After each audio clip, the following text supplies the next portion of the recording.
This season of Quantum Kickflip is brought to you by MythWorks. Original worlds, original stories. Find out more at www.myth.works.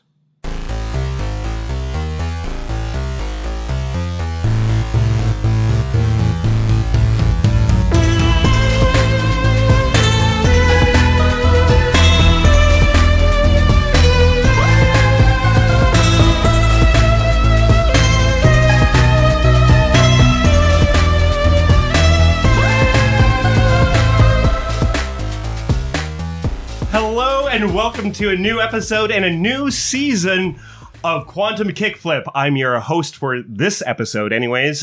We're doing something unique this season where we're all going to be GMing throughout the season. We're going to switch around chairs, but I have the honor of being the opening host for this session. Hey host, what's your name? Who are you? By this time, if you don't know my name is David Ray. And we're going to start off with introducing ourselves, and I want to know what is something that's been unique about one of the schools you've been to, whether it's high school, college, whatever. I'll start. My Bible college, my one-year Bible college, Covenant Bible College, was a juvenile detention center before it became a Bible college. So all the doors had mag locks. And even though we were no longer, essentially a prison, the Bible college did still use the mag locks to enforce a curfew. We were adults, by the way.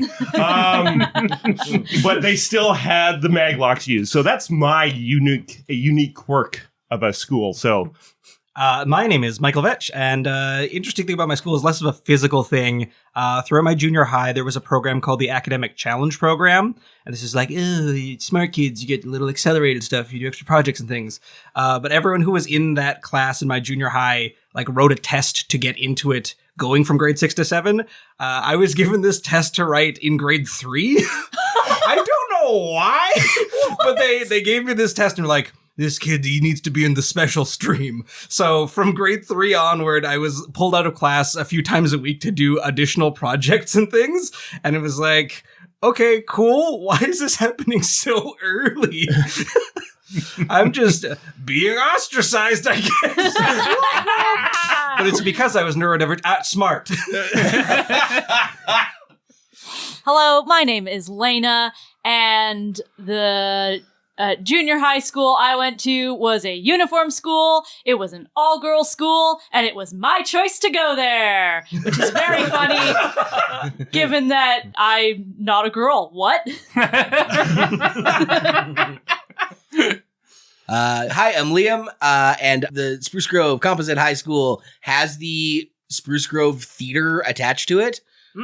So it was really was like a breeding ground for theater kids, because the drama classroom was the backstage green room area of the theater. Yeah. I've been theater adjacent since I was but a wee lad. I think I've done a show in that space before. The Horizon stage? Yeah, I definitely have. Why? Wild.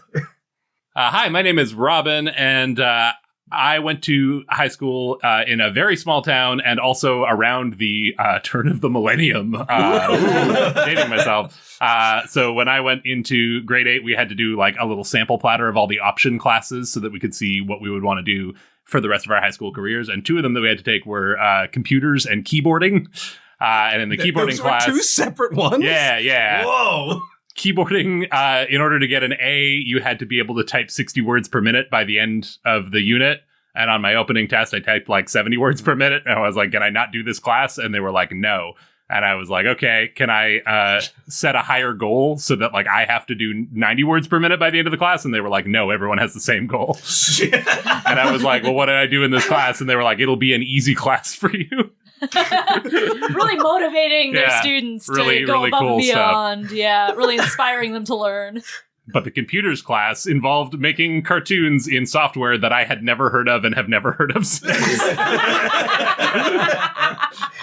in the biggest moment of Macromedia Flash, they were like, we're going to use this draw app on this dated computer. Anyway, that's me. I love that so much. Hold back, please. Yeah. All right. Well, with that, we're going to dive into this new season at Boron Ridge Interdimensional Technical Education Academy, or the BRITE Academy. And with that, it's time to play the game. It's time to play Slugblaster.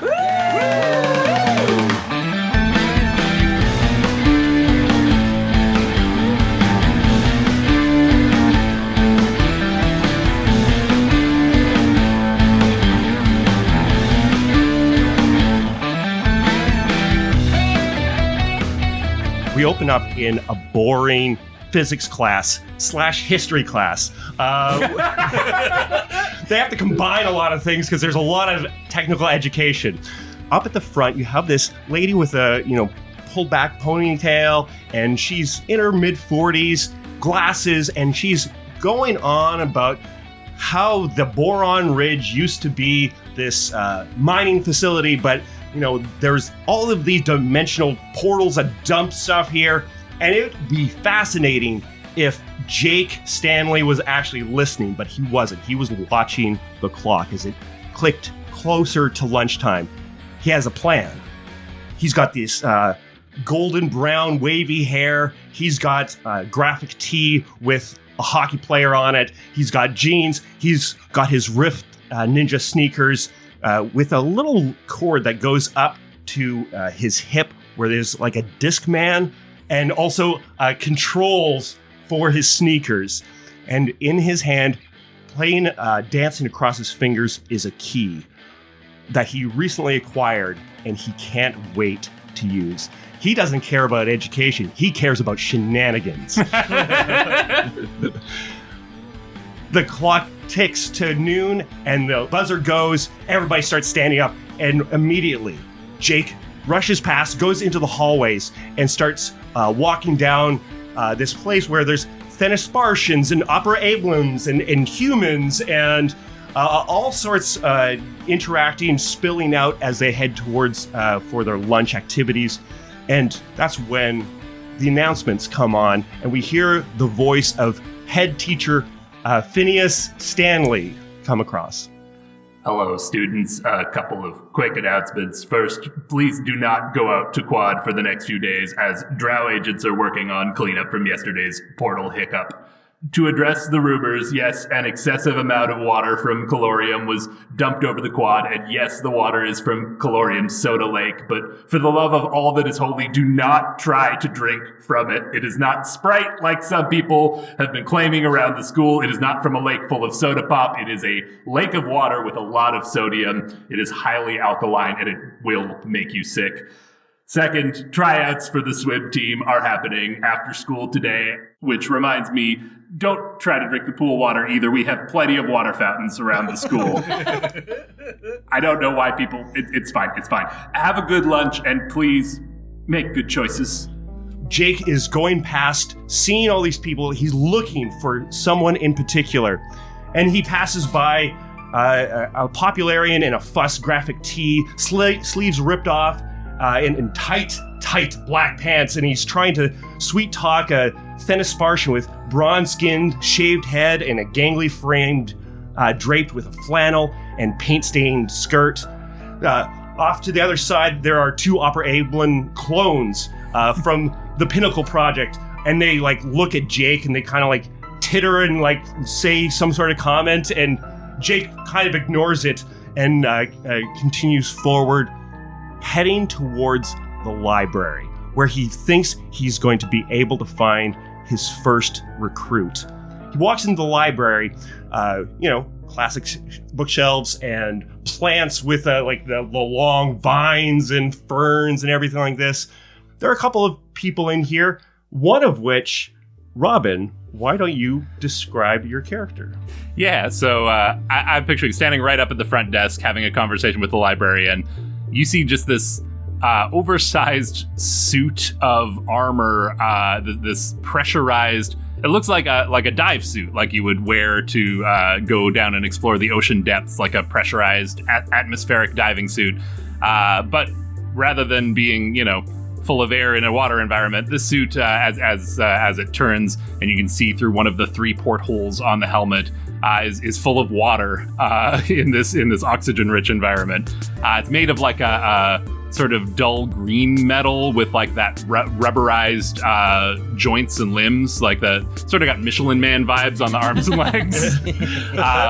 All of the joints are very like big spherical like action figure joints, and the head has a porthole on the front as well as two like one on either side to increase peripheral vision.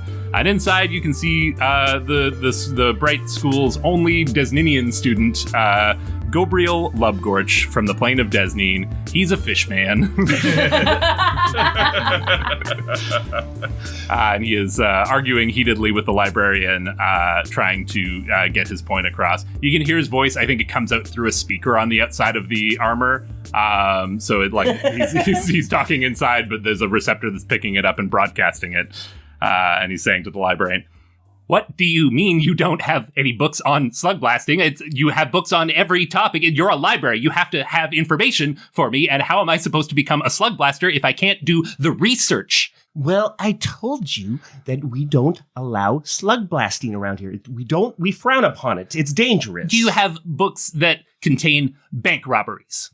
Yes, we do. We have the whole books that contain pirates and mutinies and murders and those sorts of things. Yes. And you don't condone any of that either, do you? Well, yes, that's correct. We don't condone it, but do you have an old-timey pirate ship? Huh? You don't know what I have. Yeah, I guess that is a good point. That is. All I'm looking for is information. I'm looking to expand my mind, and you're not allowing me to do that. And look, I'm not going to bring in those books. Head teacher Stanley says that we cannot have any slug blasting books. That's the rules. And Goby, seeing that he has no options left in this conversation, just kind of turns with a huff, and the suit, clomps across the floor, sloshing inside as it goes. I would also, by the way, I would like to remind you to try not to get the books wet. The water's inside the suit. I know, but I also know that you live in the pool, so, I mean, that's fair.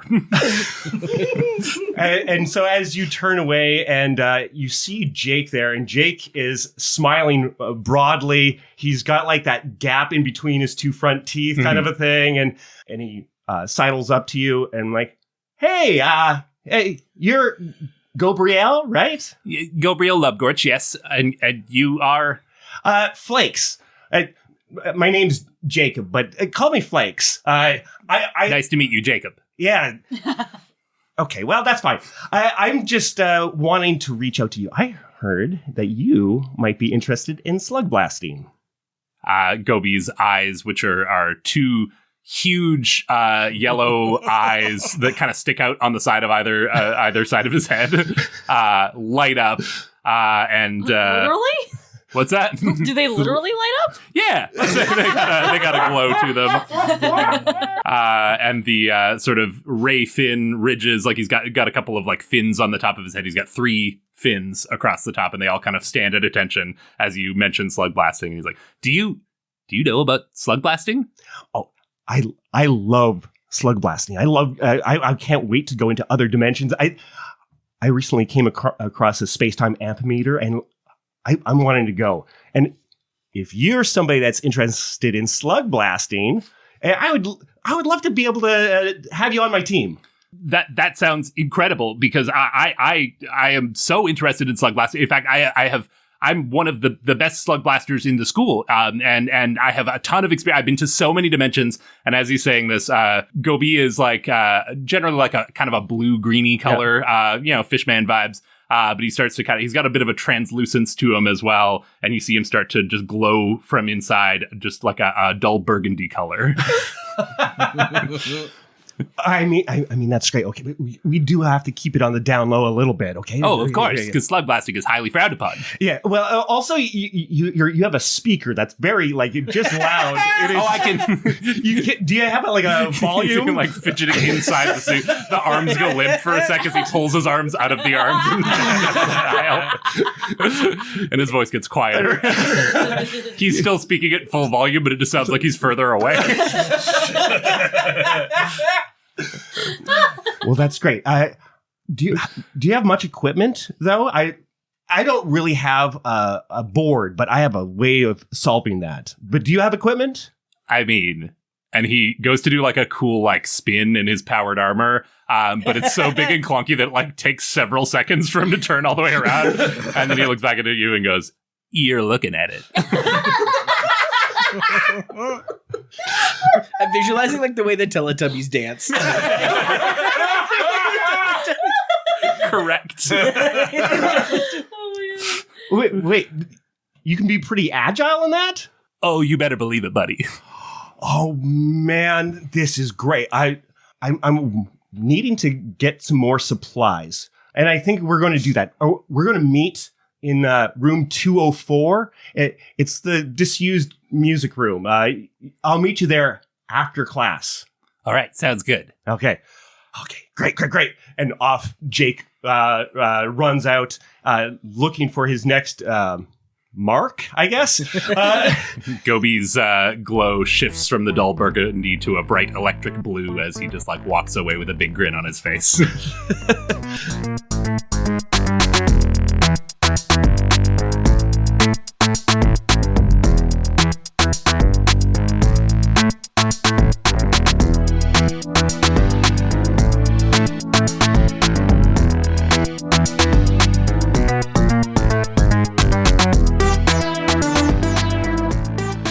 Jake continues through the hallways. People are, you have Thanos Spartians who are have some olive oil soda drinking it, bypassing. What's wrong with people and their drinks at the school? It's a statement. Like everybody, you define yourself by what you drink. Yeah. And off he goes towards just past the office. Where there is a lost and found box. There's all sorts of items in it. He takes a moment to look and just kind of observe the lost and found box. Michael, would you like to introduce your character? Yeah, well, I guess, I suppose at the box, it's probably maybe like on a bit of a table a little bit up, sitting on the floor, standing about 2.5 feet high, 2.5 feet wide. Picture like a Jell-O mold or a gumdrop. Very primary color yellow, semi-transparent. That's my character.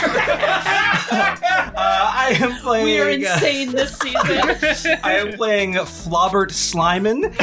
He is a little slime boy. He's like a puddle of sentient ooze that was found in the plain of Vestige. And he's been enrolled at this school. Reaching out from the center of his glob, a cartoonish little, kind of like one of those arcade prize sticky hands, reaches out from his glob form into the Lost and Found box, where it finds his signature purple hat. Signature not in the sense of signature device, but just what he wears. This is his only piece of clothing, a purple ball cap, which he then rests on top of his little gumdrop form. Jake approaches you and, hey, Flobert? Salutations, friend! Oh, Gobriel! I don't believe we've met before! Good, very nice to meet you! Oh, God. Is something the matter? Oh, no. Did you happen to partake of the free soda they have in the quad? Oh, there's so much of it, it's so delicious! I just couldn't help myself! Ooh. Yeah, I mean, I guess that makes sense why the head teacher put that warning out. You can drink that stuff? I heard it was poisonous. Oh, is it? I took a big sip and I was pleased as punch. It's a nice change up from my normal drinking of the pool water.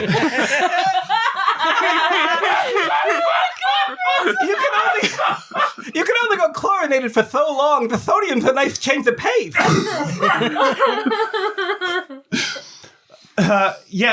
That's great. As long as you can still survive. I don't know if you've heard, but do you know anything about slug blasting?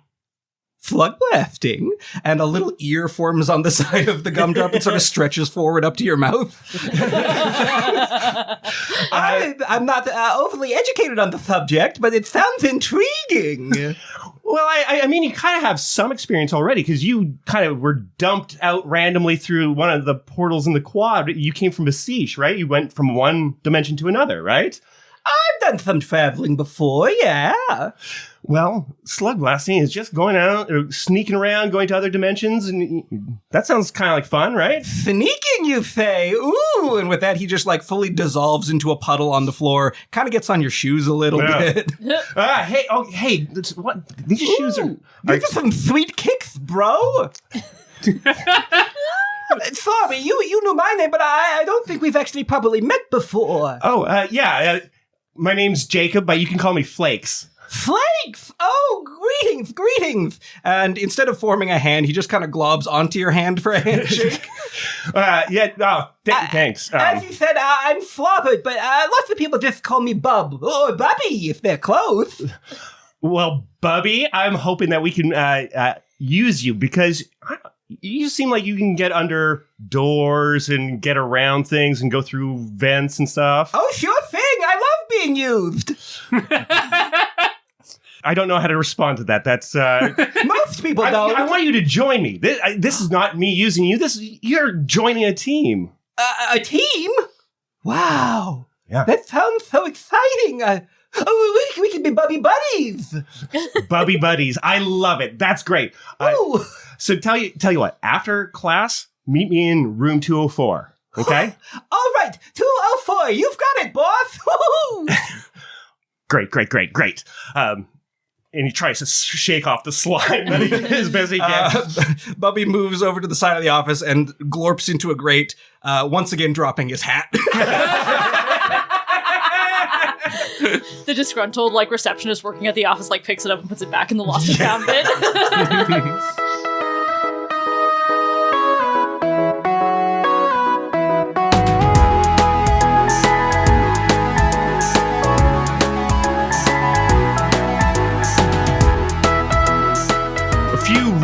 Over, Jake proceeds, and it is one of the resource rooms for various groups to gather.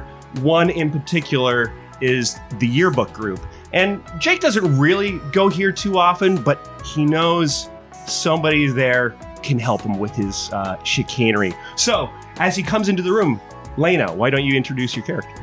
Yeah, so I think this room is currently occupied by a few people who are working in the yearbook club. You got a couple of nullites, maybe an operablin, definitely some popularians who are sort of leading the way on how things are going to be laid out and what pictures are going to be chosen and all of this very important stuff, right? Mm-hmm. And this room isn't, I wouldn't say it's dimly lit. I think it's got those fluorescent lights that cast everything in a bit of an unflattering light. But in spite of this quite bright, unflattering light, there's this shadow in the corner. But then the shadow sort of moves towards the table and sort of expands up. And from this shadow, this voice that you can hear in your ears, but also almost in your bones, the way you hear your own voice emanates and says, I think I want a different picture of me on this page. This one doesn't capture my good side.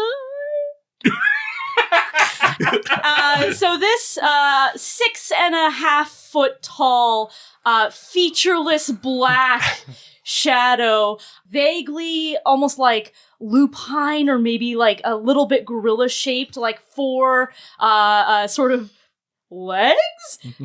Featureless, must emphasize, is just sort of lumbering over and is a part of the yearbook club, and this is my character.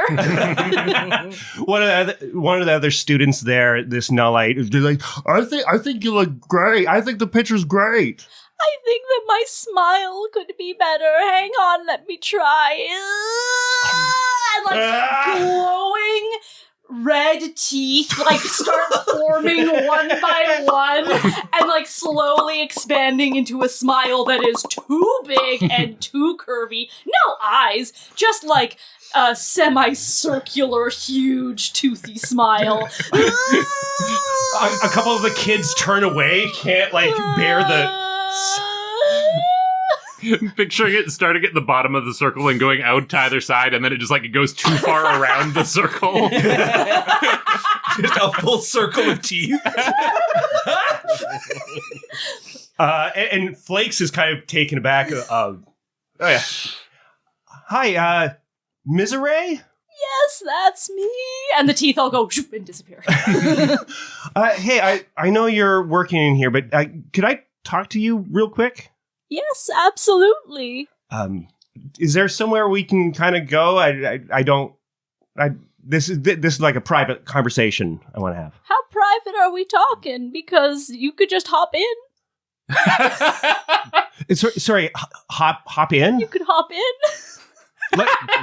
You're pointing at yourself. Yeah. Wait. No, I think I want an outside conversation. Just like, Alright, regular. If you say so. Oh. Here, how about we just step outside here and Whatever you say. And she starts like moving. And it like kind of looks like maybe she's emulating walking, but also she's kind of more gliding. Moving the limbs for show as she glides. She sees how other people in this place move around. Yeah. Well, thanks for speaking with me. I'm Flakes. Do you know who I am? I'm kind of no one around here, Oh, yes, Flakes. I think I heard about the incident over the summer. Oh, you know about that. I thought you just came here to the school. Stories, yes. We're putting together the yearbook, and the popularians were like, "Oh, you know the funny story about Flakes."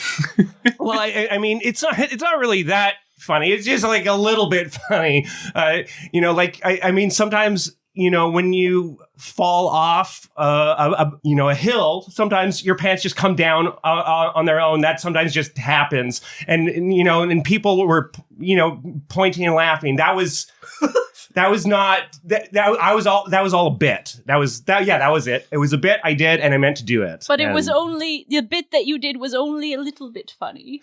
It was I'm learning about comedy. Oh, well, look. There's a comedy club. I'm thinking of joining it. Speaking of which, I think I know what this is about. You do? Yes. And the rumors are true. I am running for prom queen. Can I count on your vote? You want to be prom queen? Yes. You know what? I believe in you. I think you could totally do it. Thank you so much. I have a lot of experience in the waking pits. I was a part of the infinite void. And now I have broken off from the void when I tumbled through a thin zone into the quad, and now I wish to rule again. Rule again? As prom queen. Wait, what do you think a prom queen does? Prom queen wears a special sparkly tiara, and I understand that queen means ruler. And also the prom queen is the most popular and well-loved girl at the school, and I want that to be me because I love talking to people. They don't run away. You're giving me only a partially horrified look, and that is refreshing. Sometimes just looking into your eyes. Oh, hang on. I can fix that. Oh,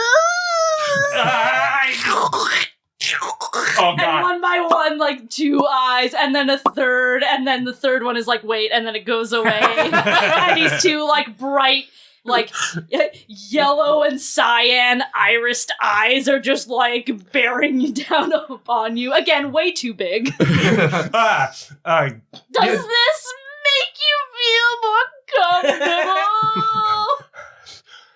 Does it hurt to make them? No,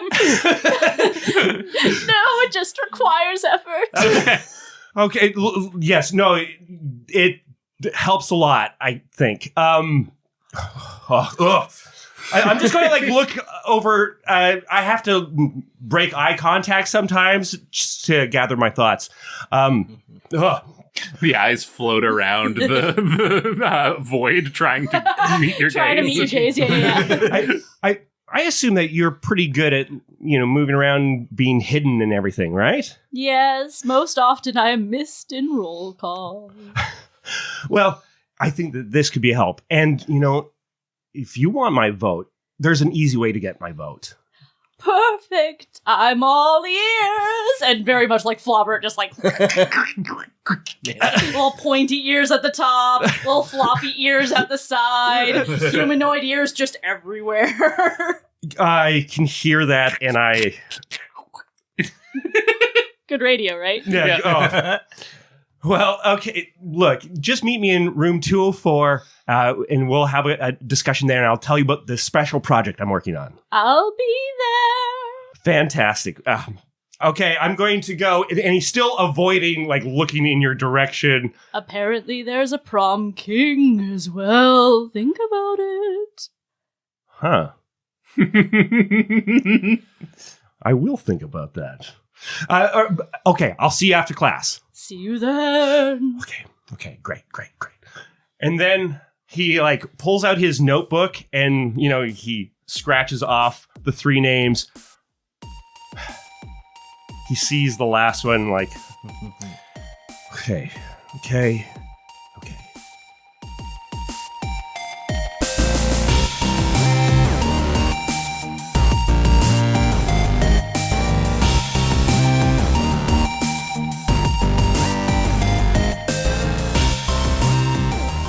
Jake takes some time to look for his last candidate and walks into the quad. Yeah, there are these drow agents that are have police tape more or less around the thing, off a bunch of stuff. Yeah. and they have what would be essentially a big tank on their back, and they're spraying some of the stuff down to wash off all the alkaline off the the statue of the headmaster. And they're interviewing the groundskeeper, who's got a mustache and balding and all this kind of thing, is Liam. Okay, Mr. Bob, I know you've got some big feelings about the drama happening here on the quad, but just for the shot, for the talking head piece of the feature, can you please just be a little bit sadder? Can you look like this is a little bit of a harder thing and not an everyday problem you have to deal with? Okay, thank you. And hang on. What do you? Oh my God, Flakes. No, Flakes, I told you, I'm not deleting the video of you falling down the hill with your pants down. Right? I'm not doing it. All right, I already got 1,000 likes on that, and it's one of my most top performing posts. So I'm not doing it. Stop asking me. Esther, it's not about that. This is about something completely different. All right, I'm listening. Okay, I don't know. I was just kind of. You have that microphone, right? Yeah. And this is Esther Infinitē.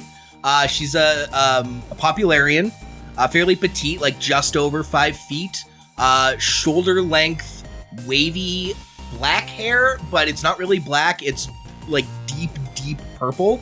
But you just kind of get it in the right light. Make your smoke on the water joke, great. And then she's wearing a hard decker denim jacket, black t-shirt underneath, and tight pants of unknown popularian material, something cool and weird. But mostly it's the hard decker denim jacket and the short, dark purple wavy hair. She has a radiant smile, big, wide smile with cheekbones and really soft, gentle eyes. And she turns around and looks at you the way a celebrity on a red carpet looks at a camera. But this is just effortless for her. This is unlike every other character we've met. She doesn't have to look a certain way with distinct effort. She just kind of effortlessly looks great. Not because she's particularly gorgeous. She's just a popularian. They all have media training. All right, I'm listening. What? Okay, what you possibly want? Well, I know it's a jailbroken phone, and I think I would just like to borrow it for the night. As If home slice, whatever. But come on, I just want to borrow it for the evening. There's just a project I'm working on, and I'll give it back to you. Don't worry, it won't break at all. You're tripping, no cap. I'm not giving you my phone. What do you want? What could you possibly want this for anyway? I mean, it's my signature device. It's a jailbroken microphone with like more apps than anyone on Null has ever heard of. This thing can do like whatever. So like you have Monkey Paw on it, right? Yeah. And Skunk Saw EXE? Yeah. The most, I got a subscription. Oh my God. Can you believe they do a subscription model now? It's annoying. Janky Leg? Yeah.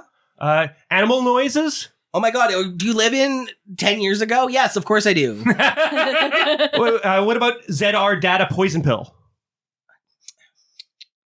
It's downloading now. Right. So, like it's a phone that can help you with what I'm working on. That's okay. all. Well, it's also it's a signature device, so it's tied to facial recognition. So here, and she like holds it up to her. She like smiles this radiant smile, and it like unlocks, begins to whistle. Little sparks come out of it, like fireworks. Like, and it says, "Hello, Esther," and it opens. Okay, now you look at it. And then as soon as you like look at it for a second, it goes. Wah, wah, wah. All right. So even if I wanted to give this to you, and I don't, it's tied to my what's the word bio, like my fingerprint and face stuff. Your biometrics. Biometrics, yeah. But not in like a weird cyberpunky operablum way, in a regular Myper way. Harmless Myper way. Yeah. Oh, okay. So anywhere the phone goes, I go.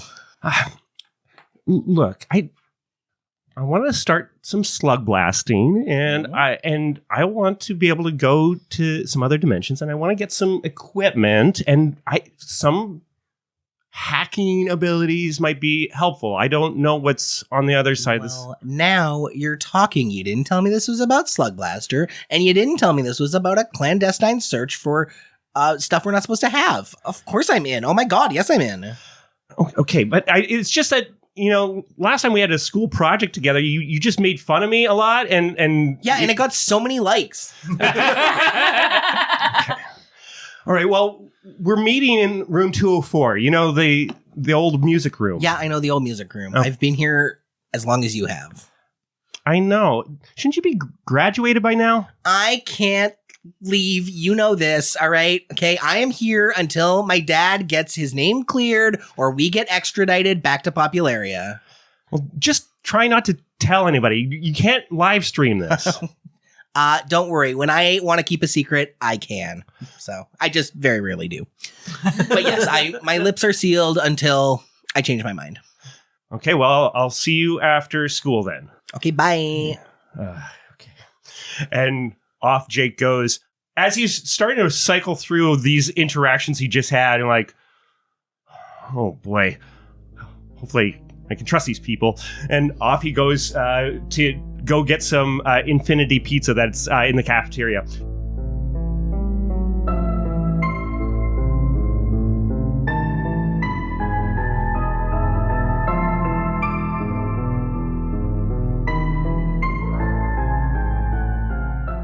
We come to the end of the school day.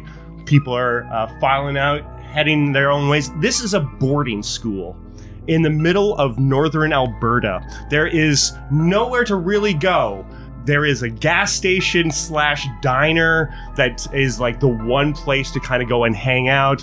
There's maybe a small snow hill that people like to sled down. But other than that, there is one road in, one road out, and a landing strip. It used to be a mining operation years and years ago.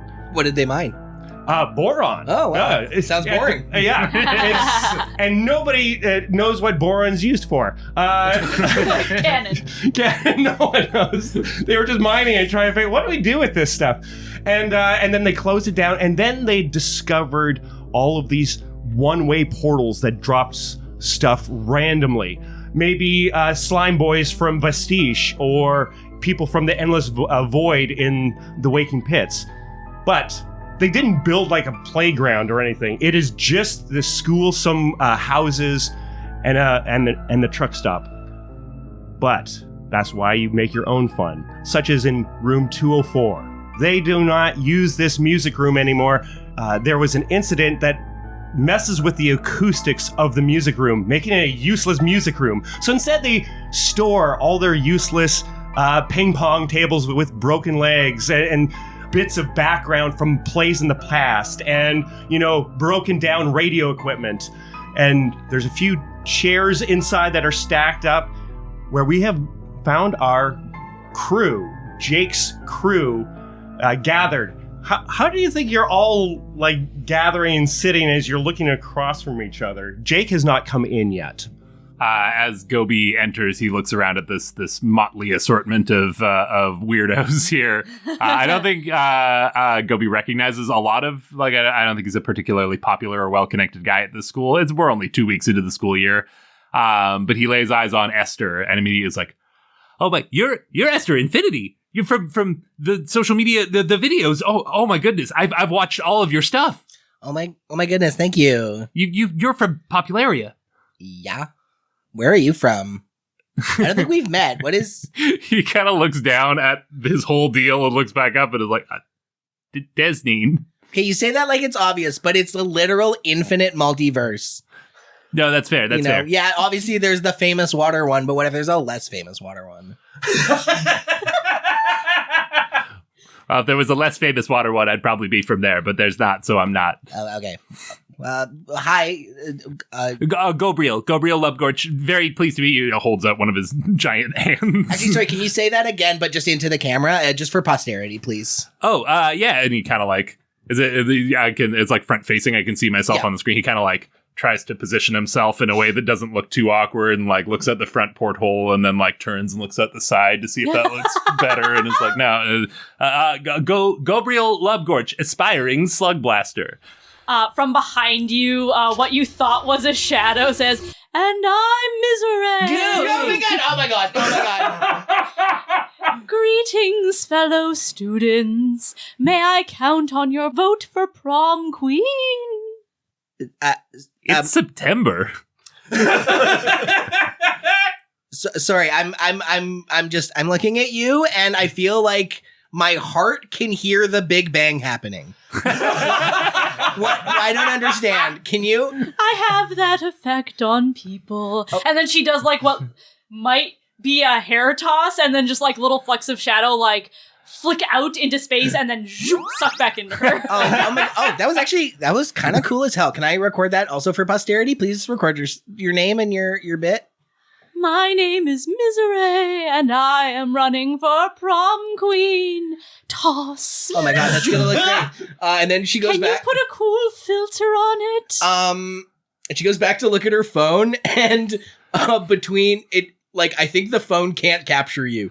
I think it's just a weird mush, it. Maybe put a cute ears and a little nose on it. I think that's a trend. I'll see what I can do. Okay, this thing's supposed to be high tech, but it can't capture the absence of light. Okay, I guess there's still lots of technology to go. Whatever.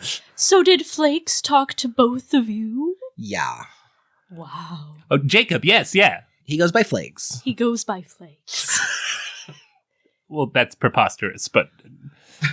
Camera framing, door to the room, doorknob and up, door opens, sounds of glorp, glorp, glorp, door closes. Oh, wow! I wasn't expecting so many buddies in here! Oh my god, you're precious. I love his little round head! Oh, hello there! Flobert sort of gloops up from his gumdrop form, and he takes on the shape of almost kind of like a pop figure, very rounded, very Hitchhiker's Guide Marvin the Android, just round humanoid-ish shape, still about as tall. You can shapeshift too, and so easily. Miserée tries to also adopt this rounded sort of figure, but it's far too jagged. Oh my goodness, that's incredible! Did you come here to meet with Flakes, all of you? Yeah. Oh, sweet. And she's recording you on her phone, she's grinning ear to ear, her big white toothy grin, because she's like, this is amazing. How have I not seen you around the school? Are you a student? Are you equipment? Are you faculty? I'm a student. I've been enrolled for a little bit here. Not super long, but I'm happy to be here. Radical.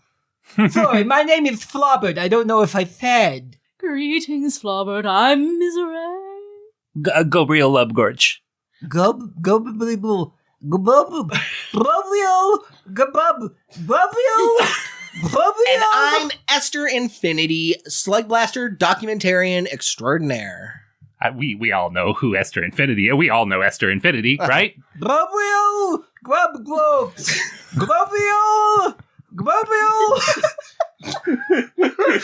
Is it that you don't have a tongue or too many tongues? I can have whatever I want. And from beyond the door, you can hear it's like muffled, and not directed towards the room, but it's in another direction. You can just hear, "You!" And then the door opens. Flakes is there, like looking back. Okay, I gotta have this meeting. Okay, Sam, just keep an eye out for Dad. Okay. You! All right. Hey, it closes the door behind, and There's 2 incorporeal blobs in here, and that's the weirdest thing I've seen all day. hey, well, that's just how we are here. Okay, don't worry about it, Esther. You know. We also communicate with high discordant tones in the waking pit. What does that sound like? We all clutch our these Flakes and I like clutch our ears like, oh god. Flobert grows ears to then plug. You see Those ears gross plugs. the arms go limp in the suit again as I scramble to turn down the auditory sensors on the outside. Flobert liquefies back into a puddle and gloops up on the back of Flakes and whispers into his ear, Flakes, you didn't tell me this club was going to be a bunch of hotties. What's going on here? You said this was going to be a fun time, but everyone here's smoking. Flakes wipes away a bit of blood that's coming out of his nose. Yes, okay. You think that's hot? Okay. I have a very important proposition for all of you, and I'm hoping that y'all can help me out. This is very exciting. I know some of you want to go Slugblast. You want to see other dimensions. I know some of you just have some really cool tech that we need. But I have a lead on some of the best slug blasting equipment that you could find here in the school. Go on. So, when, the head teacher confiscates, different things from different people, it all gets put away in a contraband room. I've never been in there, but I think we can get in there and get some really good slug blasting gear, and then guess what? We can become a slug blasting team. What makes you think that we could get into the contraband room? It's locked up. It's patrolled. It's behind locked doors. What do you think? Why do you think we could get inside? Well, this is why I kind of needed some help. And Flakes holds up this key, nondescript, very basic kind of a key. I was able to swipe this from my dad's desk, and I know we can get in there. I don't know what it's like on the other side, but I do know that there is a security camera pointed at the door. We'll have to watch out for Mr. Bob. He's probably going to be wandering around. I don't know what's on the other side. I gotta imagine that it's big, right? I mean, Drow helps with the school, so I'm imagining there might be some light security, maybe, on the other side.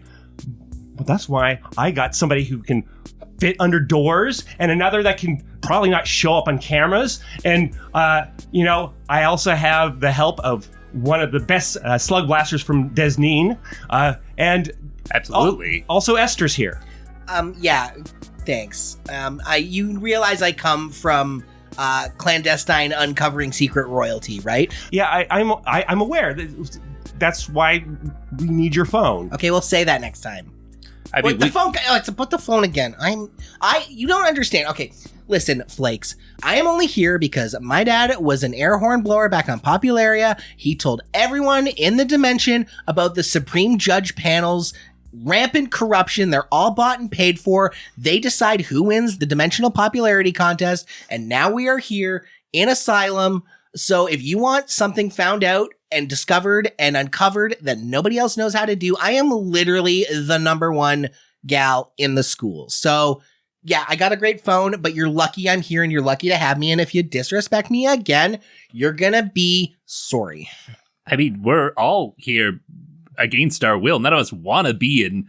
No, that's the whole point of this school, right? It's where they send all the problem children from the multiverse to go be out of the way and not bother anybody. Do you not like school? Not this one. Not this one. Why would I? Yeah, why There would I are want to other be here? schools out there? Of course there are other schools. What are you talking about? There are actual prestigious institutes of learning. The school back in Desdeed was second to none. And there's higher education. There's the Popularia University and there's Quantum Brook Multiversity, the best school in the entire multiverse. Wow, Bubby, that sounds like a lot of schools. 3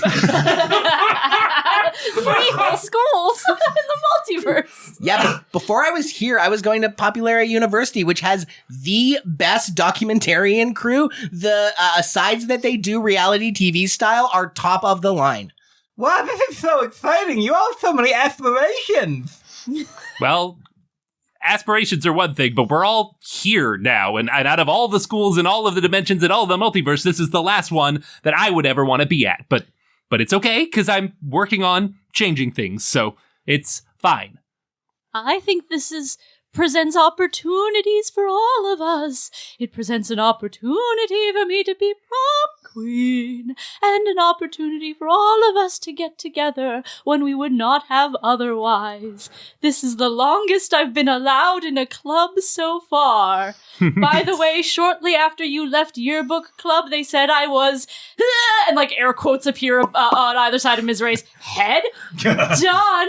And then the quotes disappear. Yearbook club. That is ice cold. I can't believe they did that to you. I'm always ice cold. Is that a compliment? Something clicks in Gobriel's head, and he's like, Stanley, Jacob Stanley, you said your dad. Your dad is the head teacher? Yeah, I mean, that's why I'm here. And that's how I got a hold of the key, you know? Are you a Nepo baby?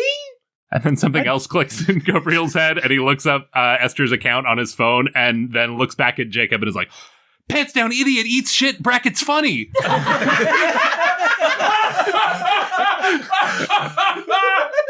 It's some of my best documentating work. I take after my dad. Yeah, that's me. But I meant to do that. So that's why I needed your help.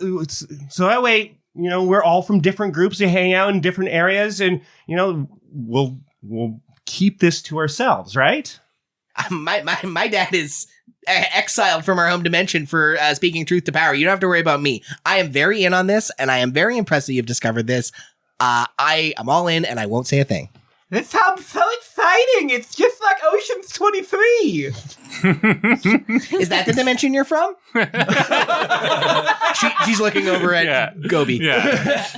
Well, I definitely have lots of people that I could tell, but I won't tell any of them. But you know, I'll keep it very, very secret because but there's lots of people that I could tell if I wanted to. I talk to lots of people.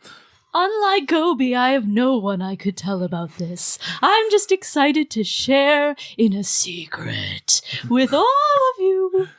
Fantastic. Well, we're going to meet just outside the confiscation room at 7:00. That's when the swim team tryouts are going to be. And my dad's going to be there watching.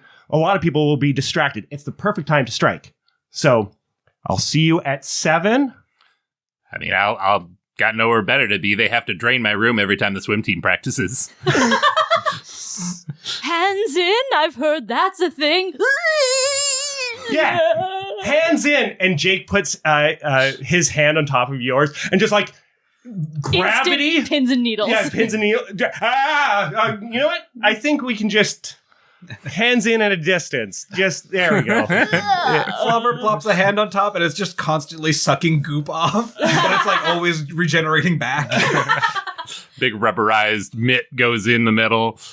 Dainty hand drops down in. Perfect. Miserée's limb keeps shifting how many fingers it is as you look at the different hands. Like, how many is it? It's 5. It's 5 fingers. Yeah. All right. Go team, and make sure you get yourself some cover. Make sure that nobody's like looking for you. If you need to make a cover with somebody, do that. Oh, I got you right here. I got the perfect thing. I can get us all an alibi. Everybody, just come in on the camera here. Get in on my camera.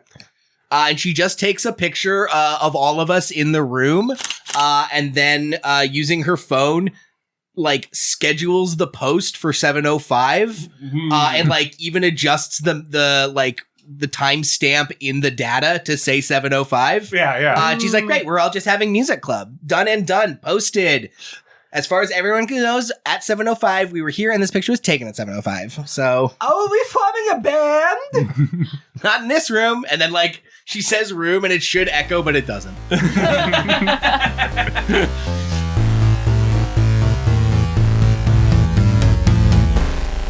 Hello, beloved listeners. It's me, Laena. Thank you so much for listening to the Season 3 premiere of Quantum Kickflip. We are so excited to be doing a new season, and we are excited to have you along for this wild ride at BRITE Academy. If you've been enjoying Quantum Kickflip, there are a number of ways that you can support us. You can follow us on social media. We are on Blue Sky, Instagram, and Facebook. You can tell a friend about Quantum Kickflip. Word of mouth is so important for getting this podcast out to new listeners. And you can leave a 5-star review on your podcatcher of choice. It would mean the world to us, and it really does make a difference. You can also support us by following us on Patreon. We have a number of new tiers and rewards this season, including early access to all new episodes of Quantum Kickflip, access to bonus content, which includes all bonus content from seasons 1 and 2, outtakes, and our brand new talkback episode, Quantum Chit Chat. You can also get exclusive access to Discord channels within the Wilkie's Candy Lab server, where once a month a cast member of QK will host a live stream where you can ask us questions, chat with us, and generally hang out and have a good time. And at the highest tier, you get a special shout out from me right here in the mid-roll of Quantum Kickflip. So if you would like me to say your name for all of our beloved listeners out there, subscribe to our Patreon today. And speaking of legends, shout out to the following patrons in our legend tier: Bronze Dionysus, Nash Fesman Farmer, Diamantina, Aratlon, Mana, and Lamp Critic. Thank you, Slugblaster legends. You truly are the best and brightest of BRITE Academy. Did you know that Quantum Kickflip isn't the only Slugblaster actual play around? My First Dungeon is the tabletop role-playing podcast that helps game masters learn new games and make each one better than the last. And this season, they're doing Slugblaster. I was actually on their pre-season interview with Brian Flaherty, the GM of My First Dungeon Slugblaster, and Mikey Ham, the creator of Slugblaster. If you want to listen to their season, head on over to manysidedmedia.com. This season, Quantum Kickflip is proud to be sponsored by MythWorks. In addition to publishing Slugblaster and other great comics and games, MythWorks is committed to a better and more equitable future. I am excited to announce that the official Slugblaster expansion is currently in its crowdfunding phase. Slime, Warp, and Solder is a 3-pack of fluorescent zines written by Mikey Ham with art by Sex on a Pizza that will make your Slugblaster sessions grosser, trippier, and radder than ever. More monsters, more gear, and over a dozen new character options. Play as a telepath, an android, a teen with a pet monster, and way more. Visit the backer kit link in our show notes to make a pledge to Slime, Warp, and Solder today. You can catch the next episode of Quantum Kickflip on Wednesday, June 18th, or 2 days early if you are a patron. Thank you so much for listening, and let's get you back to the action.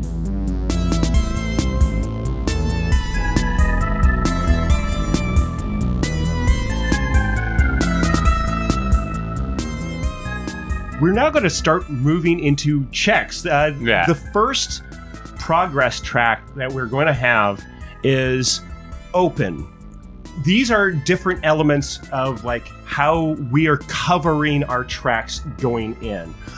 So if you're doing this in advance, you want to try to like set up with somebody. That's what we'll see. We'll maybe do a check depending on So what this you is did at the before we are getting to the locker. This will be up until like 7 o'clock. Okay. And including like, yeah, there might be a thing when we're all actually physically there. But if you want to do a check in the preceding hours, this will be a part of it. So, and this is going to determine whether or not somebody happens to notice these things and, might cause a problem for you. So we have a security camera. We know about that. We know about Mr. Bob. Because I'm GMing, normally when we do this, the GM's character is not going to be in it, but for this opening run, I am. It's just that Flakes is not very bright. He's just like planning to show up at 7. Yeah. Does anybody have any ideas of like what they may want to do?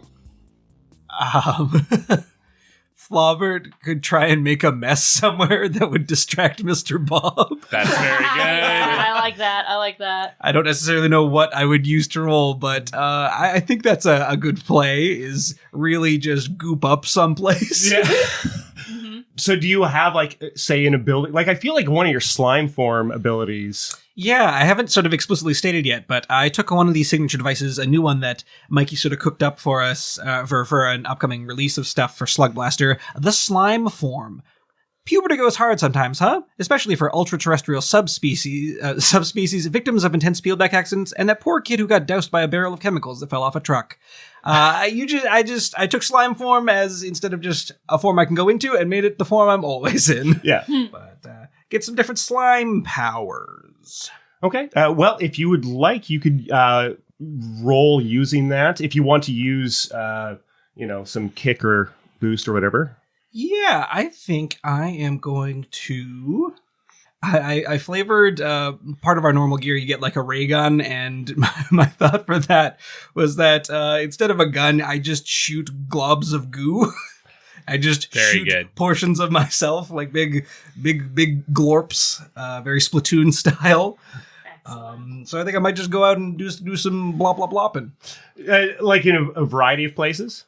I think they just finished cleaning off the headmaster statue. Like, maybe the cordons are all gone and the quad's ready to be reopened again. And the statue's gleaming in the setting sunlight. Okay, I love it. So go ahead and are you going to add any extra die or anything? I'm going to invoke the Grit ability, as that is the playbook I'm playing, of Sacrifice Your Body. Take a slam to get plus 2d6 to your action. This slam can't be noped or avoided in any way. You gotta actually take it, kid. I love that. Just like the slam of depleted. Like yeah. less of you. I depleted a lot. Yes. Depleted is your slam. Go ahead and roll, I guess, 3d6. Yes, indeed. That's a 2, and a 3.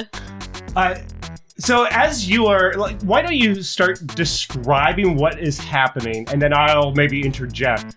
Bubby has no sense of subtlety. He just gloops out into the middle of the quad and starts going toward the statue. Not being sneaky about it, just going at it. And from a window that's like nearby, opening up, just... Bob! Hey, Bob! Yes? What are you doing out there? I'm trying to cause a distraction. Oh my... Why are you making a distraction? I gotta distract from the important things that are happening. Okay, I'm coming down, and it's Mr. Bob. That's coming, and heading out that way, and he's coming. Are you going to wait for him? No, I think this has just drawn attention. This has done nothing but draw attention to something is happening. Yeah. And I think I'm going to start the first danger track. Oh, no. We're not even going to get into the locker. Oh, yeah. It's going to be called Caught. Ah. I feel that that's a classic Slugblaster. And have we marked one spot on that because of Michael's failure? Yeah, because of Michael's failure. I'm helping. You do not mark down open. And that's very unfortunate. What a wonderful start to our role-playing adventures. Does anybody else have like a thought that they may want to try? I'm going to... You have one opportunity before 7 p.m. So, yeah. Michael, that'll be it for you. Mm-hmm. You have to replenish your slime. So, you know. Yeah. I'll throw something out there. Okay. I, as the Smarts playbook, have an ability called Technobabble. Twice per run, explain something technical with jargon or a fun metaphor for one style and 1d6 to a roll. So I think Gobriel approaches sort of the secretary at the front desk and explains, so what needs to happen is we're updating the software that the cameras run on, and in order to update the software, we need to disable and power cycle the cameras. So we need to unplug them so that we can finish installing the software, and then when we boot them back up, they'll be running the new software. But we can't start running the new software until we've rebooted them and power cycled everything. So we're going to need to take them offline for about 20 minutes. And Mr. Bob can't do this? Well, Mr. Bob isn't particularly techie, and neither is the head teacher. So they've asked me to do it because I have the technical expertise to help them with this. Oh, yeah, I guess. And apparently there's a big mess that he's working on right now anyways. Well, and everyone's going to be at the swim team tryouts anyway, so they figured that now was the safest time to take the cameras offline because everyone's busy with stuff, so we don't need the surveillance right now. Oh, okay. Now, with the Technobabble, do you roll, or is this just an ability you This gives me additional d6 to the roll, so I will have to roll to see if this works, yes, but it's going to give me a style and a d6. Love it. Yes, one style, one d6, so I'll check that off. Additionally, I'd love to use a kick from my attitude to try and mark 2 spots to make up for Michael's attack. So I come in with 2, 1 normal, 1 from Technobabble. I'm going to add 1 more from my attitude. We're rolling 3d6. Here we go with 1 kick. We have a 5. Okay, well, with that, you added the kick, so that's O and P from open. Yeah, it accomplished. It was a mixed success, yeah. So I am going to mark 1 on the caught thing. So we have CA of caught. And she's like, oh, okay. You know what? I should probably watch you. This is something I should probably understand. So, you know, she's coming with you to help with the cameras. Oh, no. Okay. And you're there, and I'm going to say that you are disabling the camera. Yeah. She doesn't know this, but she is like noticing, like, why is the red light not on anymore? I thought you were fixed it. Did you break it? Well, no, because we're power cycling, so it has to be offline while the update installs into the mainframe, and then that'll travel out through the circuitry to the camera network. At which point we'll power them back on. This is all jargon. This is all. Because he's also trying to talk about null technology, which he's not familiar with. Like, yeah. And she like has to believe you. You know what I mean? Like, I get like, but like the red light should be on. It seems. Well, like it will be. Yeah. No. When we power it back up, yes, absolutely. Oh, okay. But it takes time for the software to install. And once it's done, the red light should be back on. Yes. Okay.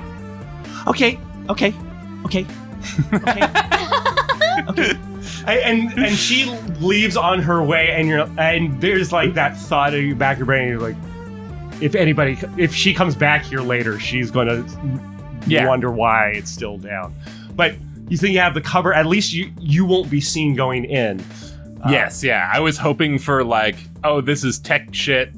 This is nerd stuff. I don't know about this. Just go do whatever you need to do. And instead I got a very attentive and interested secretary trying to learn how to do this herself. Yeah. So you did you turned off the camera, great, but yeah, somebody has now kind of clocked it. Yeah. Like, if we get into further later, trouble, she'll know exactly who turned the cameras off. That's correct. Yeah. Does anybody else want to try something? Yeah, I think Miserée is going to go around and sort of speak to as many students as she can. She has a bunch of flyers. She's not great with the photocopier. They're all just black sheets of paper.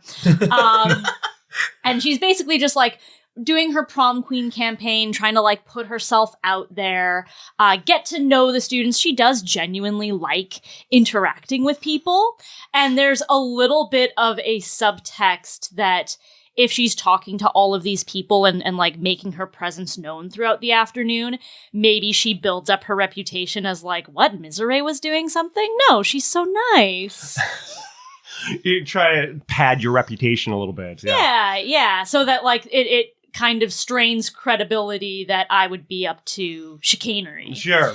I'm using my heart playbook ability, intuition. You can always tell who likes and dislikes who, what someone really wants, and if someone's vibes are off. Yeah. So she's just sort of getting general vibes of the students and is like using that to sort of actively listen and say the things that people want to hear. I'm going to add a d6 from my attitude and roll with 2d6. Okay. We got a 4. Oh, God. Hot rolls for this episode. As the heart playbook, though, whenever I succeed on an action, I refill on attitude, so I'm going to get that d6 back. Ah, yes. So I think you start going around making these connections. I think it sort of works in that it's more like off-putting where people don't want to necessarily go near you. So like, Yeah, she's trying her best, but she is a infinite void that grows teeth sometimes. So. yeah. Not an infinite void, sorry, a void fragment. A void fragment. And Finite void. Yeah, very finite.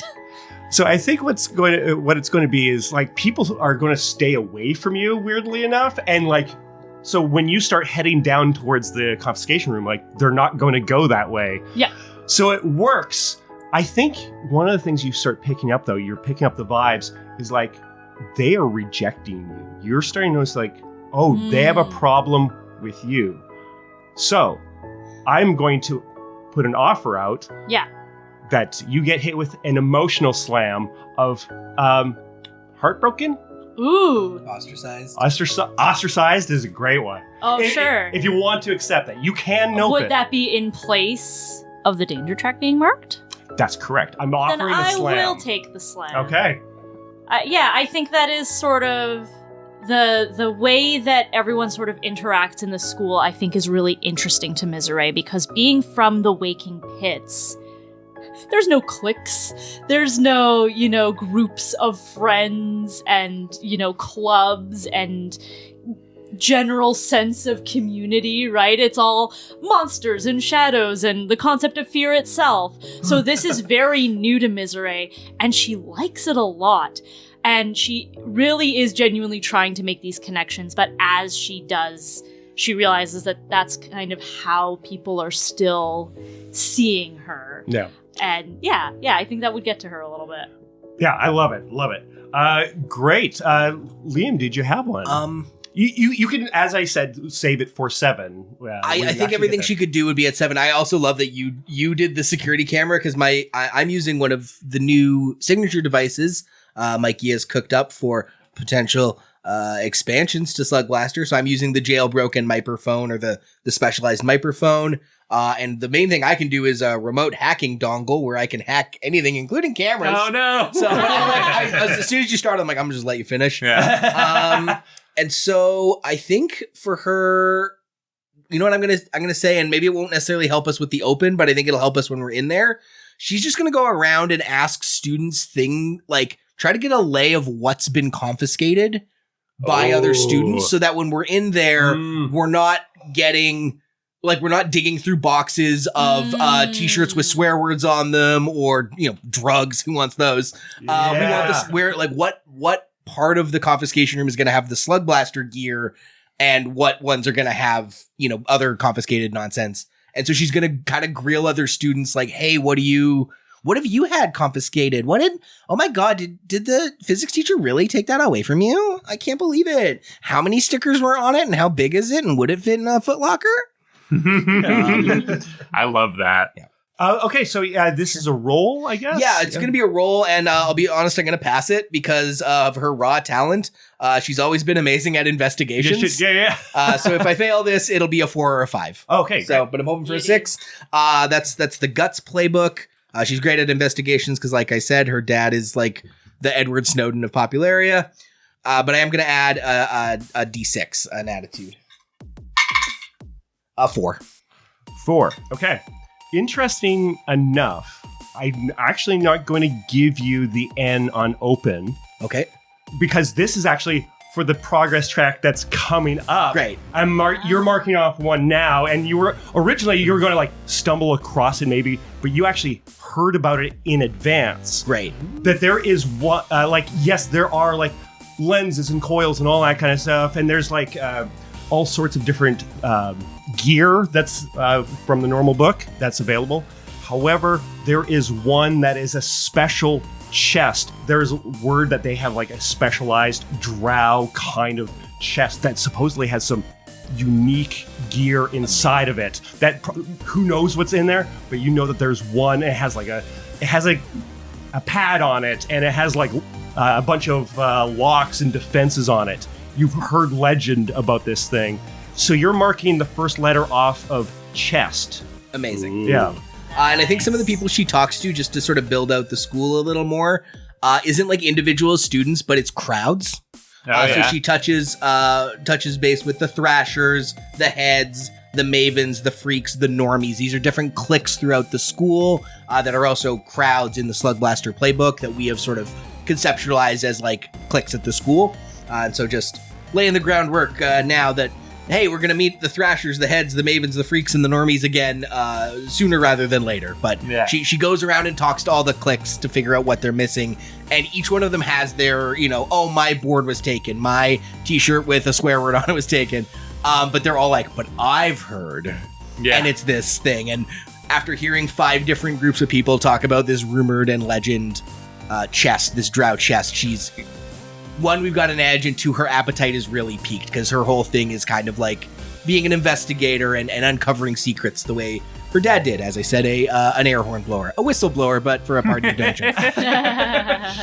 I love it. So, does that also mark the failure because mixed success, or? Yes, I think once again there is now like people are aware that you were asking about the confiscation. Yeah. So if something, if things start pointing that way, we now have a couple of threads of who done it. Yeah. So we've got OPE of open, but also CAU of caught. We're halfway on our danger track. That's correct. Who?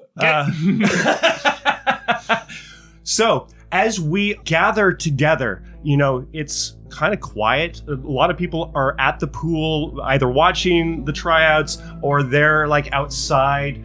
Climbing some trees, throwing stuff off the lookout tower. I know I did that in another season. I'm introducing again classic small town. There's a lookout tower and people throw stuff off of it. People are distracted because people don't want to stay in the school or they're in their rooms and all that kind of stuff. Things are quiet and you can hear your footsteps clip on the floor or glop or what does a shadow sound like? Pure silence. It's an absence of silence, like just absence of noise. It absorbs. The room tone goes away for a moment. Yeah. As you're walking down hallways, the lights kind of dim. Yes. Disrupt. And we all gathered together, and it looks like Flakes has got like a cowlick because he's been sleeping. He didn't do any prep. He was going to do, but he slept right through. It's just like, I mean, you've done a lot of prepping that you have the key. Yeah, that's true. We didn't have a key. Okay, great. Sorry. Are you folks ready to see what's on the other side of this door? I'm so excited. Okay. Hell yeah, Daddy-o. All right. So the cameras. So. What, should we dash it with a rock? No, I took care of that already. They're offline, and they will be for until someone realizes what I've done, I guess. Oh, does that thing have hacking technology in it? Oh, no, I just talked to the secretary. Oh, okay, I guess if I'm hoping this is maybe only the one time I have to hang out with you lot, but if we do it again, I can hack things. That makes so much sense. I mean...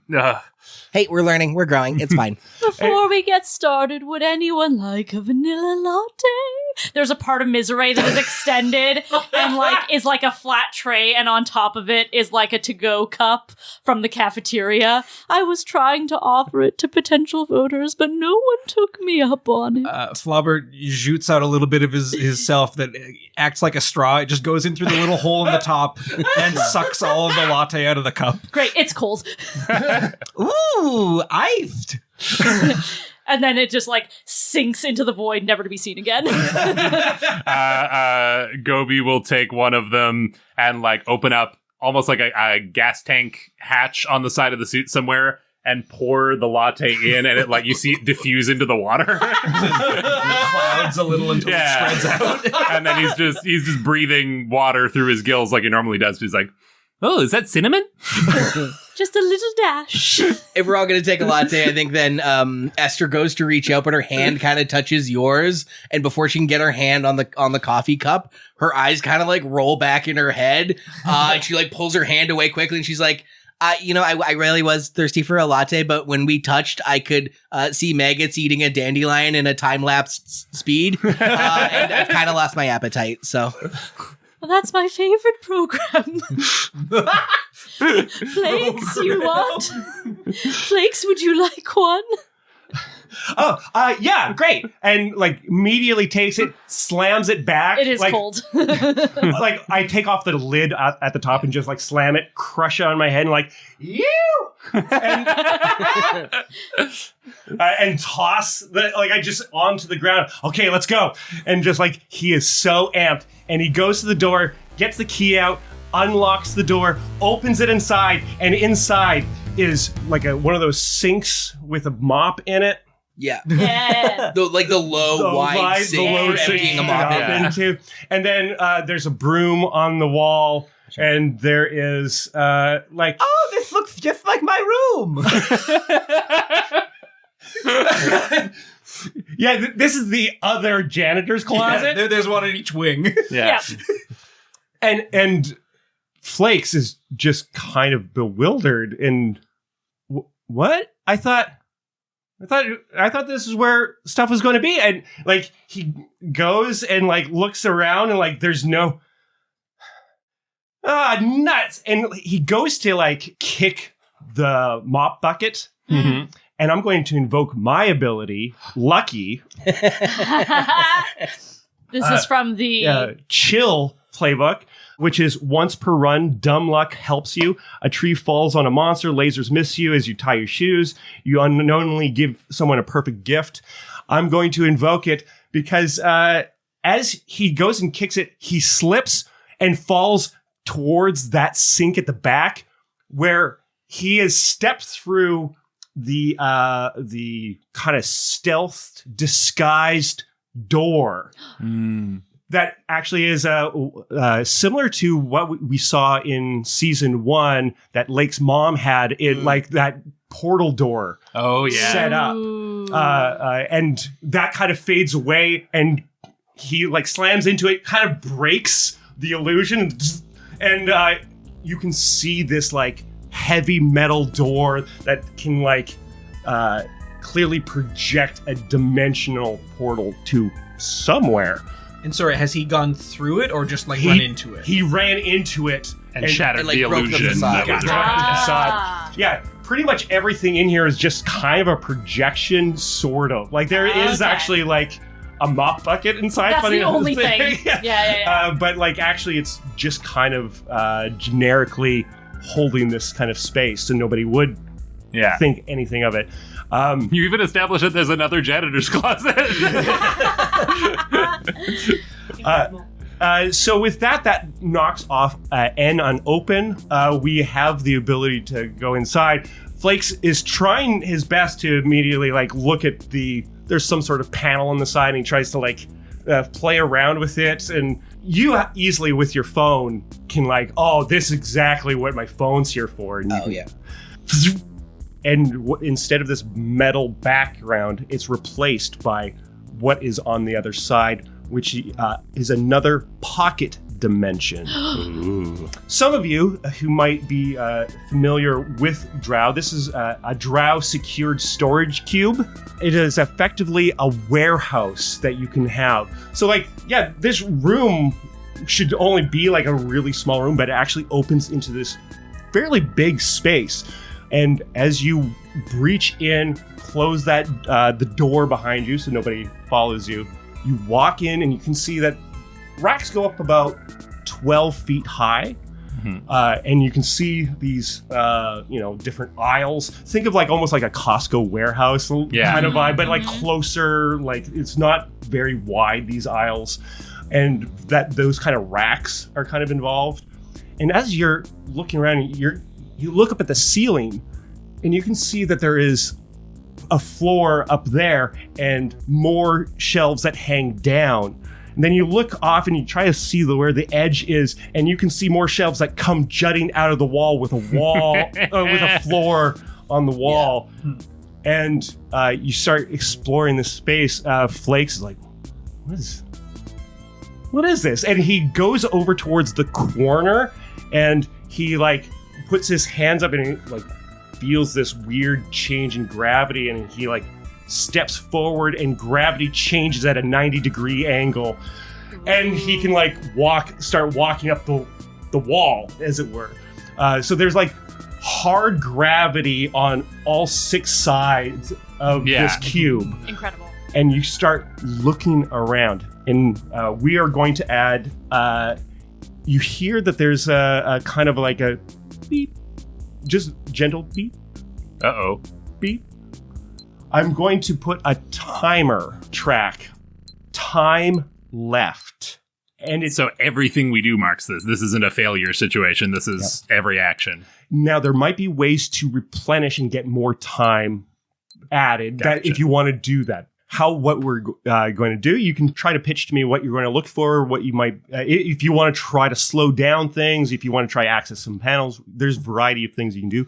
Or you can look for specifically any gear from the rule book. Like, I want to try to find, a hard light marker or whatever. Yeah. Okay, that's a check. If you want to look for lenses or coils or whatever, that's kind of a check as well. And we're doing like an on the fly in the lab kind of role. You know about this chest. Yeah. Once you complete the 5 letters on chest, you have one already, then you get access to a thing that's probably going to be worth more than 5, assumably, unless I'm a cruel GM, which I notoriously am.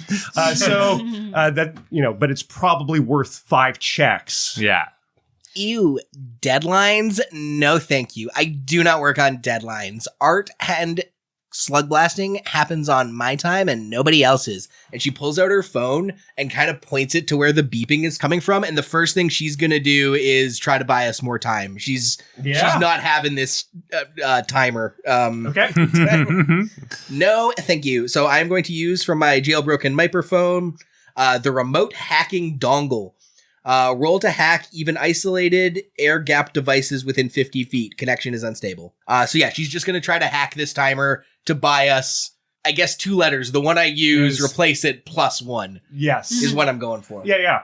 I love that. Because there's no point in me doing this. It's like, you get an extra one and you used one. So, yeah. Yeah, I love that. Are you doing any, like, say, kick if you add, like, a... Yeah, I'll add a kick from my jailbroken microphones pool. So just doing the 1 roll, but if it's a success, then I get an extra timer. Yeah. That's a 2. That uses up 1. Yes. So as you are pulling this out, like, Drow has some of the state-of-the-art technology, security technology in particular, and so you're going in and you think you have this, and it's like, oh, this is kind of a remarkable kind of security. And you're kind of wasting the time and everything, and something goes off where it's like on your phone there's like a little line of data that goes apart. Surveillance orb activated. Oh no. So there is now in play a surveillance drone orb that is moving around. It's about a volleyball sized kind of a thing, and it is just there to record stuff. First orb of the season, baby. We're back. So that marks a T on our timer thing and a cot. Yes, it's adding G. Oh, COD is still in play. Oh no. Yeah. So, there are ways of reducing the cot tracker too. Like there are different ways you can play with this. Sorry, gang. I might have heard us saying about deadlines. Actually, we gotta hurry. Slugblaster's better when it's exciting, and necessity is the mother of invention. So get creative. Okay. Who wants to try something? Sure. Flobert has just kind of like glooped up the side of one of these like bits of racking, so he's up a little high. Good lord, get a look at this hall, everybody. I don't really have a need for components because I have a bit of a different upgrade system to mine. But is this orb in close vicinity? It's up on the roof. Is it like a floating orb, or is it It's like a floating orb, okay. like it's a floating ball, volleyball sized. Gotcha. I think I think the orb catches his quote unquote eye. Wow, get a load of that thing floating up there. That's gotta be get together some sort of superior gadget. It's all doing things and stuff. And he's just gonna try and like grab and glom onto the orb. Yeah. With like in his mind, it's he's trying to get a piece of loot, but for player sake, I'm trying to destroy the orb. Yeah, absolutely. As you are moving kind of up and you get to the roof section, you kind of have to like hop up a little bit and then you drop to the roof, if that makes sense, onto the rack on the upside down kind of a thing. And it kind of like spots you and is currently recording. And as you get closer, it reacts and you realize it has a pretty strong reaction. So it's going to be quick and it's kind of dodges and is not there to engage, but try to stay at a distance and record. Gotcha. So I think I'm going to try and sort of close that distance with one of my slime form abilities, Articulated Viscosity. Mhm. Your slime form has enough viscous structure and surface tension that you can roll to stretch out your arms, mold yourself into basic shapes, etc. You know, Elastigirl stuff. Yeah. So I'm going to try and go like frog sticky tongue kind of, and then pull myself up over top of it. Okay, I love it. Let's give this a try. Yeah, I think I will start with my normal D6. I will add 1d6 from my attitude, 1d6 from my turbo pool, and I think I want to do a trick on this bad boy. I love it. Check it. That's a 5. Great. Bubby does reach out, and like maybe it takes a few shots at first of like yoing, Oh, yeah. yoing, yoing. Yeah. And eventually he manages to fake it out and glorp right onto the surface of this orb and yoink himself up over top. He starts to envelop the whole thing. Wow, this thing's got a great feel to it. Until it does it, and it short circuits inside of you and sends a jolt of electricity through you. It's going to be jolted as a slam. I will take that because within the grit, one of the other abilities I have is walk it off, get an extra slam box, but mark 1 style every time you take a slam. That's 2 style on So that. far I've taken, Because you did a trick. I did a trick. Partly why I did a trick is with this new gadget, since I don't really use components, I can use a trick to represent a breakthrough in gaining a new ability. I have to do a trick to learn something in the field and then do an in the lab to solidify an upgrade. Gotcha. So this is 1 style and 1 point towards a future upgrade of Yes. your slime form. And I love that it's a jolt. I think there's actually something about like getting hit with this extra energy that like, it energizes my molecular form and like It's like a chemical reaction. It inspires one. Yeah. Because the mod that I'm looking at is molecular tuning. Roll to temporarily change your slime form's chemical properties to make yourself slippery, sticky, clear, glow-in-the-dark, bouncy, or highly acidic. Yeah, all that alkaline you drank earlier. Yeah, it's just like the stuff is going, and I'm just gonna start dissolving this thing while I'm around it. So I will take the slam, but Yep. I think I do fuck up this orb. Yeah. Okay, I think what you get from doing that is you regain the letter G in caught. Okay. Yeah, so I've eliminated some of the security transitions. presence. Yeah. We also mark I on time left for, and then chest is in play and caught is in play. Okay. So who would like to go next? I think Goby is ready to make a move here, and the main thing he's interested in is whatever's in this. As soon as Esther started telling us about this drow chest that has some sort of secret technology, he's stoked for that because he wants to find out, just natural curiosity. He wants to know what's in there. Yeah. So I'm gonna do a roll towards just like moving through the space, covering as much ground as quickly as possible, and trying to locate any sign of this chest. And I'm going to be using my powered armor abilities to do that. I'm going to be using my mobility boosters. Roll to go fast over solid terrain via jet propulsion, mechanized leg engines, or something else. Sure. What is it for you? So Goby's suit, I'm picturing like, again, it's a pressurized suit. It's filled with water. In my head, the way it works is there's like a micro portal at 2 places in the suit that is constantly filtering water from Desneen into the suit and then back out into Desneen. So it's got a constant flow of water. But as a result of this, all of his abilities with the armor are very water-based. So out of the bottom of his feet, water just starts like projecting. So he's sort of like, he's standing on bubbles and water, and then also out of the back of his legs shoots some water. So he's almost like skating or rollerblading, but just on a watery sort of surface. Like he's like hydroplaning all over. Yeah, exactly. He's hydroplaning. That's the word I'm going to use for it. I love that. Yeah. I love it. So, are you going to roll with kick? Yes, yeah. I'm going to, I'll put, we're on a timer here and it's a long track. I'm going to put 2 kick on this. I'm going to use both of my powered armor's kick. Okay. I'm also going to use a D6 from my powered armor. Yeah, I'll do a D6 from my attitude as well. And yeah, this is me using everything I got. So this will be 3D6 that I'm rolling, plus a kick. And let's make it a trick so I get some style if I succeed. And if I don't, here we go, rolling with 3D6. We got a 1. We got a 3. We got a 6. We finally got a 6. We're 6 of the new season. We're back, baby. Double back. So you added 2 kick, right? 2D6. I only added 1 kick. Okay. Or no, wait. I thought you... No, I did add 2 kick. I've marked them on here. What am I talking about? Yeah. 2 kick. Yes. Yeah. So I've marked 3 spots. Ideally, is what I'm going for. Yes. Yeah. And I think that's exactly what happens. You've got H, E, and S from chest. So you just have Excellent. T left.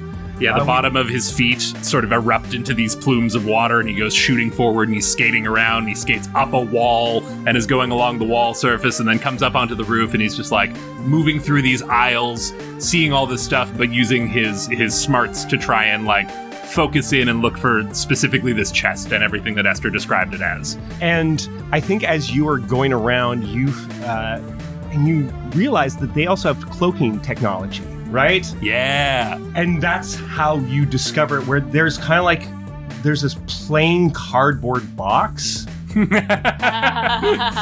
like, and it seems to be just empty. Like there's nothing. And like, why would they have that in lockup? And it's kind of like... And then I think back to 30 seconds earlier when we saw a janitor's closet. They're not inventive, yeah. Wait a minute. And It ain't broke. and so you push on it and like, kind of like it disrupts it. Yeah. And you see, like this gleaming chrome kind of metal box, and it has a pad on it. It's got like reinforced locks, and it does hum with a certain kind of energy. And this is where I'm going to invoke BRITE.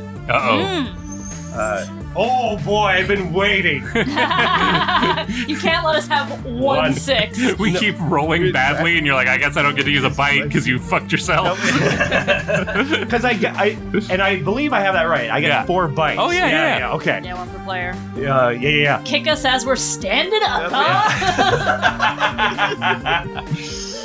huh? Old chestnut. And what's attached next to this humming kind of thing? So, like, there's a powered security device. And when there's an extreme amount of energy, that can attract certain kind of creatures, such as a meta-terrestrial slug. Ooh. A slug! And it's a tiny little one. They can be really big or whatever. This is just a tiny little guy that is just like... saw some power, and it is absorbing, like, taking this generating power. And it does, like, notice that there is another source of power right nearby, and it's like raises its, like, little slug eyes or whatever, and, like, peers around at you. Once again, I would say it's, like, the size of a caterpillar kind of thing. You know, just a little guy. It's been here for a while, and now it has a new potential thing to suck energy from. Oh, no. Anyways, so that we are now at Tim on time left. Do you have something, Laena? Yes. So I think Miserée was about to ask Flakes exactly what he was looking for in this room, but then she got distracted by the jolt and the neon highlighter yellow that Flobert has turned as this electricity courses through his The fact that he form. lights up a bit, I hadn't considered that. Yeah. And so she turns her attention up to Flobert and sort of positions herself in a way that he can really clearly see her. And she says, Bob! You are doing excellent work. You are powerful. The strength of your form knows no bounds.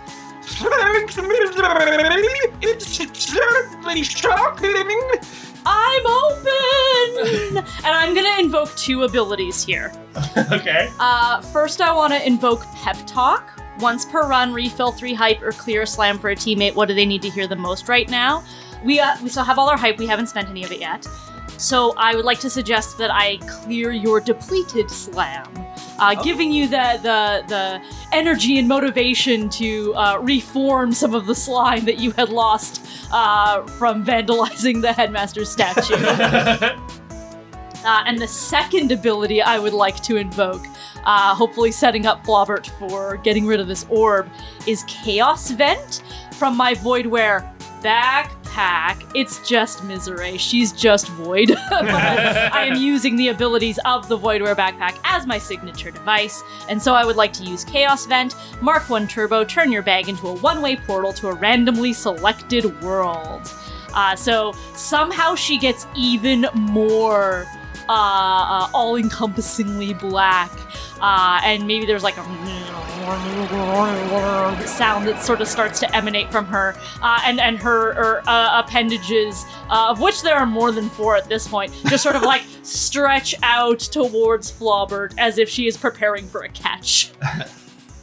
Flobert can't tell if it's the electricity or something else, but there's almost a rose tint to looking at this. But then he's going for the alley-oop of firing the orb over to you. Yeah, perfect. Love it. And there's like no check with that, right? Like you just do Mark it. 1 Turbo. So I am currently a one-way portal, and if Flobert is going to try and launch the orb, I would like to lend some of my resources to help with that particular action. Gotcha. So you cleared the slam. I think by getting rid of the orb, it's now disconnected from the local security system. So it's like that data is not going to be uploaded. I think I am going to add a U. Oh, we got the orb out? Do I need to roll to do that, or is that just like there's a big Laena said go target for it, for maybe. me? So Yeah, like I'm kind of saying like it's not that hard to do it. Oh, okay. I'm going to say that's you invoked an ability. You spent the And resource to do resources. it, yeah. Yeah, Sweet. especially Yeah. with the kick. I'm almost saying that the kick Well, because is. that's what I need to do to activate the chaos Oh, that's in the just. first place. Yeah. You know what? I'm going to be nice. Yay! You got the UGHT left on cot. Beautiful. Flakes is overwhelmed, just like it's all here, and he's just joyfully like going and like looking at things, just tearing things apart. There's no rhyme or reason to his approach.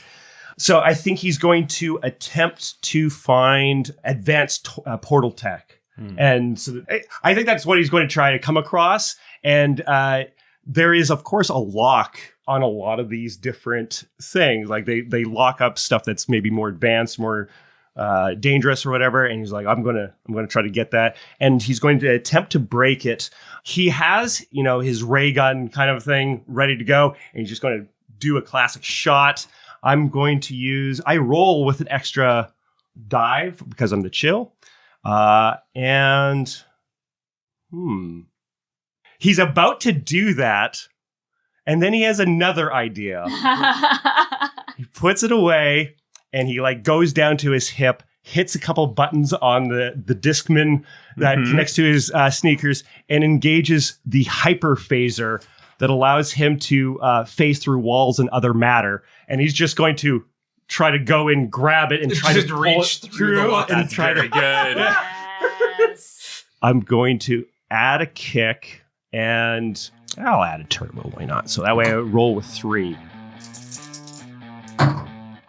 Oh! shit! Jiminy. That's triple sixes right there. Oh, dang! Nice. Hello! So with that, I go in there. Flakes reaches in, grabs what's inside, and yanks it out. We have advanced portal tech now in our hands. We have advanced portal tech, and he's just like, "Oh, could you imagine what we can do? We could go to Quahalia one day." Yeah, so great. That marks down L on time left. Goby will shout out to Esther and be like, I found the chest and it's locked and there's a pad and there's a slug, but you had that phone, right? Do you want to take a crack at it? Yeah, and how far are we on the chest? Chest, we just have T left. One left. So you don't even need to add kick or anything. You just have to get a 6. Okay, great. She's like, "Oh, great job, Goby. I got you. I got just the thing." And she's looking around, and I love the sort of, rotating room thing you've described, Dave. Maybe she's still on the base floor, but she sees Goby on a wall. She sees Miserée on a wall. She sees the Bubby, floating from the top. Flakes is phasing through things, and she realizes, like, oh, Slugblaster's back, baby. Because before her family got sent to Null, she was as popular and participatory Slugblaster as any Popularian.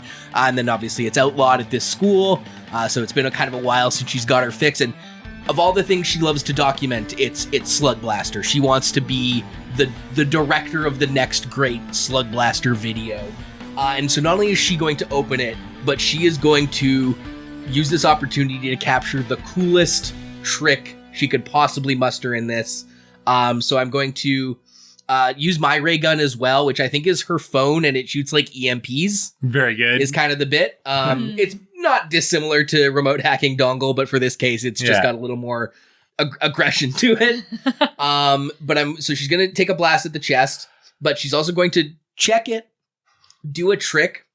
So first of all, show off. I get 1 extra D6 when I do a trick because I'm the guts. And then she's also got the powered crunk filter. Mark 1 style when you successfully use a trick to take a dope picture or video. And so she's going to climb up onto the, Costco racks so that she's as close to the middle of the room as possible. She assumes like, oh, this is some weird gravity in here. And is going to jump in such a way that she's like in the middle of the room at the center of the gravity. Yeah. And I think her phone, this isn't an ability on the phone. This is just something I'm adding for flavor. I think it's got a hard light selfie stick, so she can have a selfie stick out in whatever direction she wants. Very good. Yeah. And is going to jump off. Because we also don't have boards yet, right? Like none of us have, you have Rift Ninja sneakers, but none of us really have boards. So she's just going to like parkour jump into the middle of the room to catch that zero gravity, do as many backflips as she can before she eventually finds a direction to fall. The camera's going to catch all of, 360 degree capture of everything going on in this room and finish off her flip with a blast towards this thing. Hopefully getting that T and getting a sick picture of this newly formed crew with her at the center doing a infinite backflip in zero gravity. And to be clear, like when you do a trick, consequences are worse if you fail, right? Yes. Okay. But also I get an extra D6 because I'm the guts. Yep. And I think since I don't want to screw this up, because you just talked me into using the other kick from my attitude. So I'm going to roll with 3D6. That's what I like to do. 3D6. Because you scared me. 3d6 no kick? 3D6, no kick. I don't need the kicks. I'm just getting the T. Right. And she goes, check it. Does a leap, does a flip, everything I described. A 6! Yay! And at the final thing, she just the phone, has been capturing her with the world moving behind it. And then just in time, when you rotate your phone, it kind of tries to figure out the orientation. Yeah. She's just sort of clicks the final button to be like, lock this one, zap, and a Helix could see it because it's the 4th color, but an ultraviolet ray of EMP blasts this box, pew, and it bursts open in front of Goby as she lands, I think now up on the roof next to Bubby. Love it. And yeah, it cracks open. The slug is kind of like still around. I think that would have been like a kick to also get that. But it's not the same as an active threat, right? Like, but you blast it open. And I get 2 style for that. So. You get 2 style. Love it. And it's like as it pops open, there's like a golden light that shines up. Kind of hard to see what's going to be there. You're up close to be able to see it's shining off of your. We get the Pulp Fiction shot. Yeah. and we're going to find out what that is very soon. But as you are looking at this prize in front of you and it's processing through, this is going to be so good. You hear through the door, I'm using another bite. You hear, look, there's a slug problem, okay? We just need to spray down some stuff around here. We'll just go in, go out. We don't have to spend a lot of time in here. Well, good, because I hear that the gravity in this place is like, don't you know, it kind of like messes with your whole, like, your heart and everything. You can't stay in here long. Yeah, I know. We'll just go in, spray it down, look for them. It's fine. And 2 drow agents in the gear, and they have like the kind of like hazmat suit. They have a backpack with like, once again, water ready to spray down. To kill slugs. Weirdly enough, they're using the calorium water. That's what kills slugs. So like they were like, well, this is handy. And we got tanks of it. You got tanks of it. Gathered it up early. And they start walking down the aisles as like all of you from various angles are currently out of the way. But will you be found? Will you get your stuff out? We'll have to find out next time on Quantum Kickflip.